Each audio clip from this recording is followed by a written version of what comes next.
سب سے پہلے نمبر پر انسان کے لیے مال کا فتنہ ہے۔ مال کا فتنہ کیسے؟ کہ جب انسان مال کو کماتا ہے اور دن رات ایک کرتا ہے، اس کی محبت کو حاصل کرتا ہے،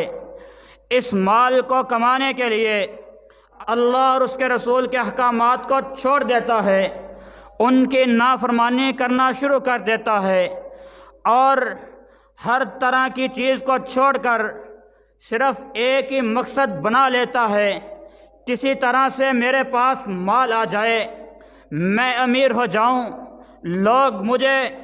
مال والا کہیں، لوگ مجھے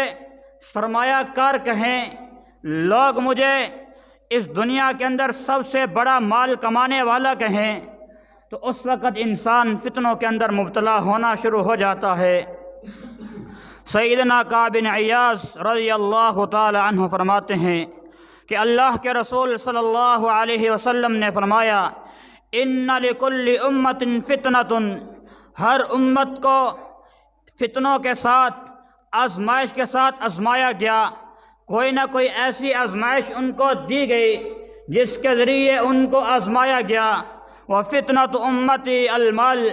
اور میری امت جو ہے اس کو آزمایا جائے گا تو مال کے ذریعے آزمایا جائے گا، ان کو مال وافر دیا جائے گا، اس مال کے ذریعے ان پہ آزمائش کو ڈالا جائے گا، اور میری امت میں سے وہ بھی لوگ ہوں گے جو اس مال کے ذریعے گمراہ ہوں گے اور فتنوں میں مبتلا ہو جائیں گے۔ اور یاد رکھیے، قیامت کے دن سب سے پہلے سوال ہوگا، اس وقت تک انسان کو اپنی جگہ سے ہٹنے نہیں دیا جائے گا، اور دوسری روایت میں الفاظ ہیں، ایک قدم بھی پیچھے ہٹنا نہیں دیا جائے گا جب تک ان سوالوں کے جواب نہیں دے لیے جائیں گے۔ ان 5 سوالوں میں سے 2 سوال یہ ہوں گے، این اکتسبہ وفیہم انفقہ، تو نے مال کہاں سے کمایا تھا اور اس کو خرچ کہاں پہ کیا ہے۔ قرآن مجید کے اندر اللہ رب العزت نے مسلمانوں کے لیے بہت سی عبرتوں کو اور مثالوں کو بیان فرمایا ہے۔ قارون جو اتنا مالدار ہے، اتنا مالدار، خزانے کا کوئی حساب و کتاب نہیں، مورخین نے لکھا کہ اس کے خزانوں کی چابیاں اٹھانے کے لیے ایک پوری جماعت ہوا کرتی تھی جو اس کے خزانوں کی چابیاں اٹھایا کرتی تھی۔ دل کے اندر غرور، تکبر، اناد پرستی آئی۔ موسیٰ علیہ السلام نے جب اس کو اللہ کے راستے میں مال خرچ کرنے کے لیے کہا، اتراتا ہوا، تکبر کرتے ہوئے موسیٰ علیہ السلام کو جھٹلایا اور کہا یہ میں نے اپنی محنت سے کمایا ہے۔ رب العالمین فرماتے ہیں فَخَسَفْنَا بِهِ وَبِدَارِهِ الْأَرْضِ، ہم نے اس کو زمین کے اندر اس کے گھر سمیت دنسا دیا، اس کا مال بھی اس کی آنکھوں کے ساتھ دنس رہا ہے۔ اور صحیح بخاری کے الفاظ ہیں، اللہ کے رسول صلی اللہ علیہ وسلم نے فرمایا تجلجل یوم القیامہ، قیامت تک وہ زمین کے اندر دنستا ہی جائے گا۔ اور آگے فرمایا فما کان لہ من فئۃ ینصرونہ من دون اللہ وما کان من المنتصرین، اس قارون کو کوئی جماعت اللہ کے علاوہ نہ بچا سکی اور کوئی اس کا مدد کرنے والا نہ تھا۔ اور یہی بات مشرکین مکہ کے بارے میں بھی فرما دی۔ مشرکین مکہ وہ تھے جو مالی مفاد رکھنے والے، دنیاوی تعلقات کو رکھنے والے اور مالدار تھے، سرمایہ کار تھے، تاجر تھے، بین الاقوامی طور پہ تجارت کرنے والے تھے۔ وقت نے ان کو قارون بنا دیا تھا،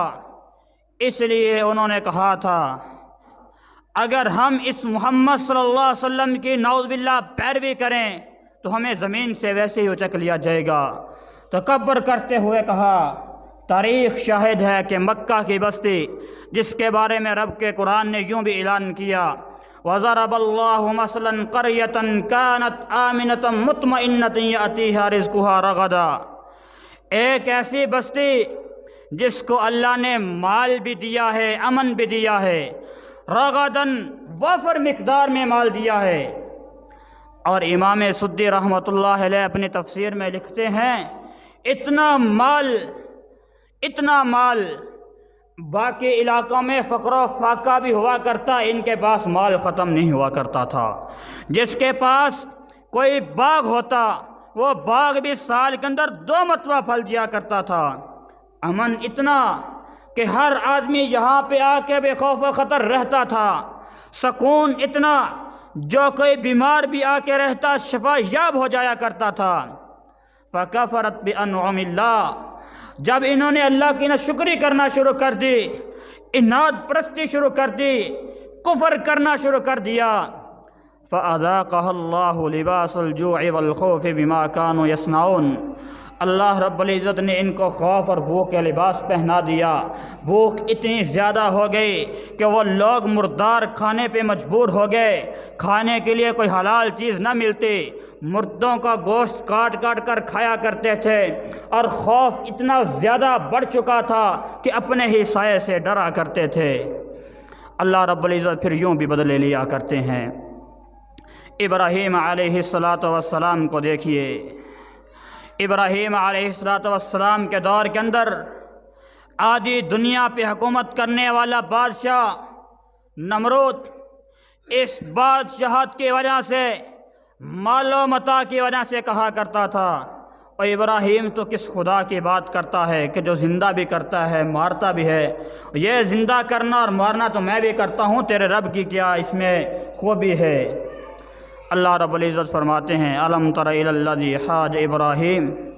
فی ربہ ان آتاہ اللہ الملک، اے پیغمبر تو نے اس شخص کو نہیں دیکھا جو ابراہیم کے ساتھ اس کے رب کے بارے میں جھگڑا کرتا ہے، جس کو اللہ رب العزت نے بادشاہت عطا کی تھی، اور پھر حال کیا ہوا تھا؟ مورخین نے لکھا ہے کہ ایک مچھر، صرف ایک مچھر ناک کے ذریعے دماغ کے اندر داخل ہوا، جب تک اس کے سر کے اندر جوتے مارتے ہو سکون رہتا تھا، اس کے علاوہ اس کو سکون نہیں آتا تھا۔ اپنے آپ کو رب العالی کہنے والا تھا، مال کی وجہ سے اترانے والا تھا۔ اس لیے اگر اللہ رب العزت مال دے دے، حکومت دے دے، عہدہ دے دے، منصب دے دے، غرور و تکبر نہ کیا جائے، اللہ کی ناشکری نہ کی جائے، دوسروں کے حقوق کو تلف نہ کیا جائے، غرباء اور مساکین پہ ظلم نہ کیا جائے، ہمسایوں کے حقوق نہ دبائے جائیں، بلکہ احکام الہیہ کو بجا لایا جائے اور اللہ کے شکر ادا کیا جائے، لوگوں کے حقوق کو ادا کیا جائے۔ وہ رب العالمین جس نے مال دیا ہے، جس نے حکومت دی ہے، شہرت دی ہے، عہدہ اور منصب دیا ہے، وہ چھیننے پہ بھی قادر ہے۔ فرعون کے ساتھ کیا ہوا تھا؟ اپنے آپ کو رب العالمین کہنے والا کہ میں اس وقت سب سے بڑا ہوں، جب اللہ رب العزت نے ان کے ایک آدمی کو خواب دکھلایا کہ ایک آدمی ایسا آئے گا جو تیری حکومت کا تختہ پلٹ دے گا، بچوں کو ذبح کیا، کہا کہ میں ایسا آدمی پیدا ہی نہیں ہونے دوں گا۔ آسمان کے رب نے اعلان کیا کہ میں بھی موسیٰ کو نہ بھیجوں تو میں رب العالمین کس نے کہنا ہے؟ اسی سال موسیٰ علیہ السلام کو پیدا فرمایا جس سال وہ بچوں کو ذبح کیا کرتا تھا، اور پھر فرعون کے گھر میں موسیٰ کو پال کے اس کے تخت کو الٹا تھا۔ رب العالمین مثالیں پھر بیان فرما دیا کرتے ہیں، جب اس مال کی وجہ سے انسان کے اندر ناشکری آ جاتی ہے تو انسان فتنوں کے اندر مبتلا ہو جاتا ہے، رب العالمین اس کو تباہ و برباد فرما دیتے ہیں۔